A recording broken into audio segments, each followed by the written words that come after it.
Hey guys, welcome back to another video. Today I have a World War II US infantry airsoft loadout. So before you say, oh, that's not historically accurate, or that's not correct, or why are you reenacting, or whatever in it,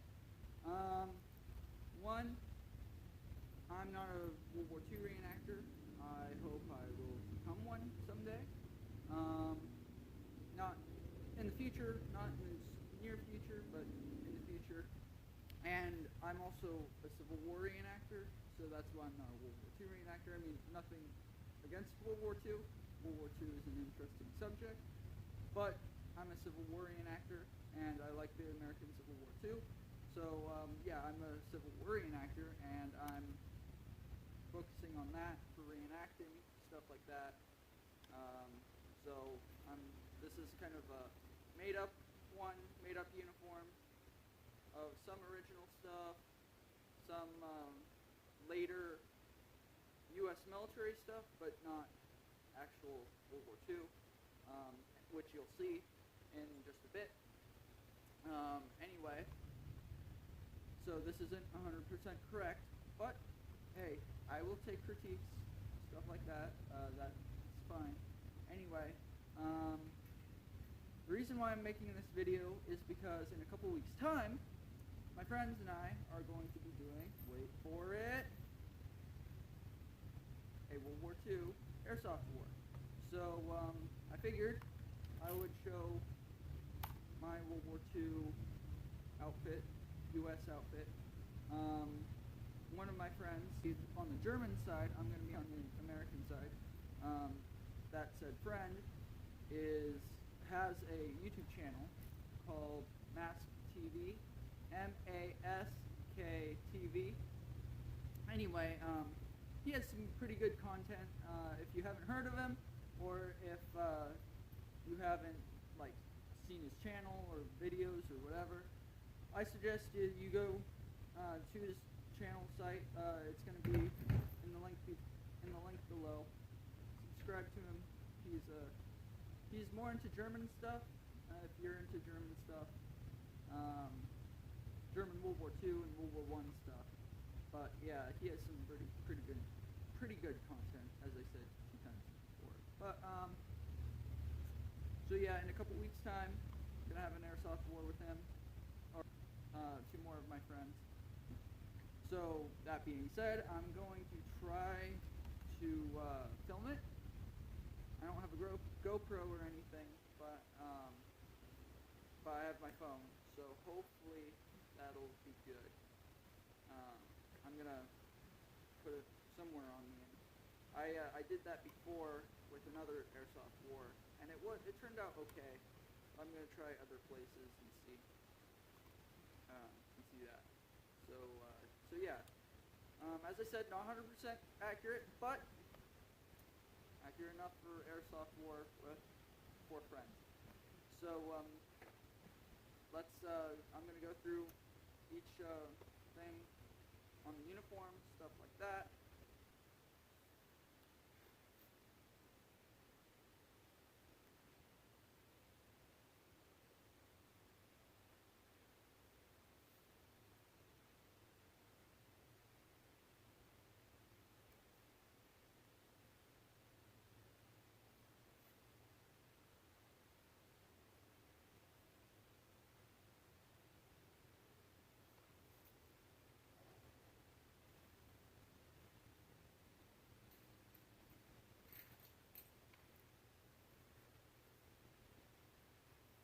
Onto the helmet. So this helmet is very special. This is my first M1 helmet. I believe this is late World War II, 1944 to 45. It is a rear seam, and I'll tell you why I think it's late World War II instead of Korea or Vietnam, and it may be early Korea too. One is because there's a very low serial number of 609. Here, I'll show you quickly. Let's see. Right here. Yeah, there it is. Sorry. Anyway, Heat stamp of 609, no prefixes like B or something in front of it. It's just 609. Also, back in World War II, when they changed the seam to the back, they also changed the outer metal to a different metal. But during World War II, they had some of this metal in stock. I forgot what this metal was. I forgot what the new metal was. But the reason why they changed the metal is because the metal they were using, this metal, kept chipping paint off. Like, this metal wasn't really good to paint or something, I'm not sure, but it kept the paint kept wearing off of this metal here on the edge, and so it was making this shiny, and so in combat you were going to be seen easily because it was all shiny and stuff like that. So later on they used a different metal and painted over it, and it was fine. So during World War II, later World War II, they had some of this metal still in stock, so they just used that up instead of the new metal that they had, because that's what, you know, contractors do. They use up whatever they have instead, and then move on to the new stuff later on. I'm sure you guys, if you guys have World War II M1 helmets, I'm sure you guys have seen your original paint chip off of here pretty easily. So they changed it to that. So that's just an interesting fact. I'm gonna do a video later on in my channel on how to identify how old your M1 helmet is, if for some of those people who don't know. So yeah. Anyway, this is a Korean War era liner because it has no grommet hole. The liner parts and stuff, and it's different from Vietnam, that's for sure. Anyway, so the reason why I'm not using one of my original M1 helmets, because I have original World War II M1 helmets, is because, I mean, I don't mind using them because they can take it, I think. I mean, whatever. But this one was my first helmet, M1 helmet, and my first one that I got to play in, stuff like that, and play Airsoft in, so I'm using this for that stuff, because I like it.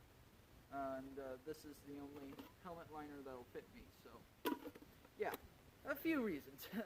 Anyway, I almost forgot this. And this chin strap here is a later one, 1973 or later, that late. Not surprising though, because they would reuse these M1 helmets until they were discontinued in the 80s. So yeah, they were in use for a long time. But that shows how good the M1 helmet was. It was in use from World War II to the 80s. So not too bad. But when it's brought up like this, nobody will see it. So, well, I guess someone could, but this is an airsoft war. On down to my jacket and my belt and webbing and stuff. So this jacket, actually, interestingly enough, is an original U.S. Army jacket, but it's from the Korean War. It's a M51, I believe. This is a wool jacket.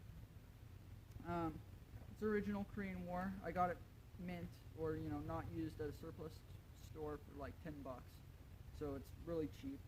And I've been wearing this for like years, like out, whatever. But yeah, it's a really nice warm jacket, even though it's summertime. But still, it's a really nice warm jacket. There's not really much to say about it. It was cheap. It's a really nice jacket. It's actually kind of reminds me of the H. Herringbone Twill jacket, HBT jacket, of World War II in Korea. So it could be kind of like that, I guess. If you want to get technical, I guess. Anyway, I'll put that down. Anyway, so on to my webbing. This is just a mix of stuff, original, reproduction. The suspenders are original. I looked up the company. I forgot what the company was, but they apparently did a lend-lease contract to Russia. So a lot of these suspenders, these are American suspenders, but they were lend-leased to Russia. A lot of these suspenders were found recently in like warehouses and stuff. Apparently the Russians didn't really use them, but they were lend-leased to Russia anyway. So yeah, there's a lot of these on the market because they were found in warehouses, like thousands of them. So yeah, pretty interesting there, but original, dated 1943. This webbing belt here is not original. It's a repro, probably made in China, but I got it to play in. It was cheap, whatever. So yeah. Anyway, here's my holster. This is actually an original World War I or World War II holster, I'm not sure. The flap was taken off some time ago, not by me, but I got it for like 15 bucks, so I mean, it's really nice. I may not use this holster though for Airsoft. I don't know if you can see it. I may not use it for Airsoft because I don't want it to fall apart on me. I really like this holster. But hey, it's a nice holster. I may use my more modern holster and put it under this jacket here. So onto this. This is original. This is an original World War II canteen. I think 1943. I'm not going to use this. I have a reproduction canteen that I'm going to use, but I couldn't find it, so I just put it on here for the sake of this video. I won't actually use this in an actual Airsoft fight. On to the back here, we have an original medic's pouch. This is dated 1943. Someone gave it to me. So it's empty. I'm not putting anything in there, just leaving it empty. So yeah. I also forgot the shirt. This shirt is just an undershirt that I have. Stuff like that.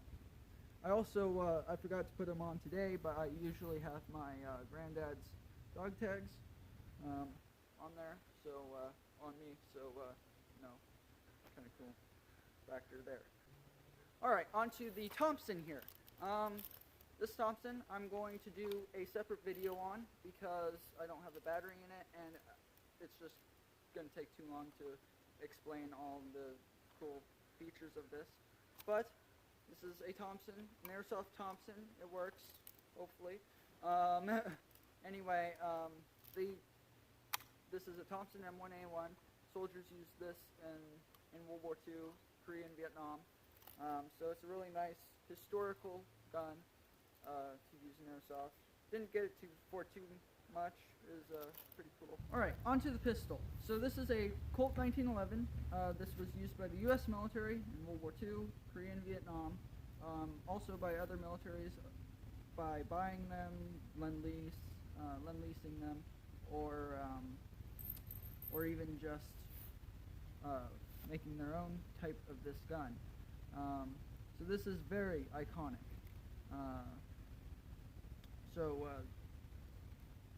The US, as I said, used this in World War II. This is a very good gun, in Airsoft at least. It is a Springer here. It shoots pretty nicely.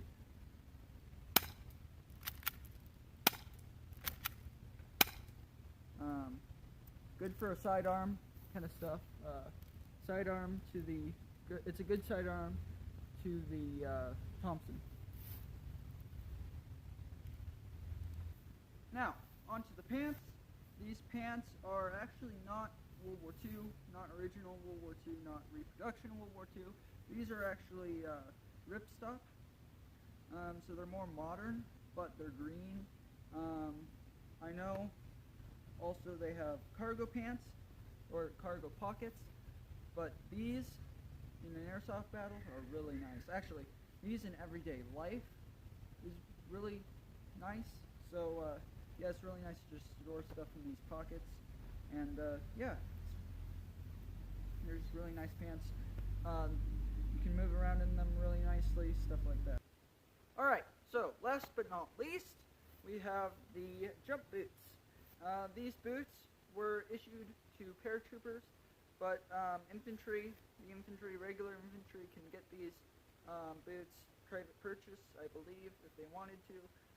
So I think it's historically accurate to have boots like these for infantry, or airborne, or whatever.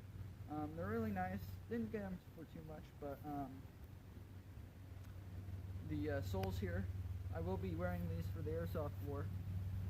But yeah, they're very comfortable. I actually recommend them. Alright folks, thank you for watching. I hope you like and subscribe. Also, stay tuned for a review on this Thompson. Going to do that soon. And please check out my friend's YouTube channel, Mask TV, M-A-S-K TV. The link will be in the description below. So yeah, hopefully it'll be easy to find. So yeah, see you next time.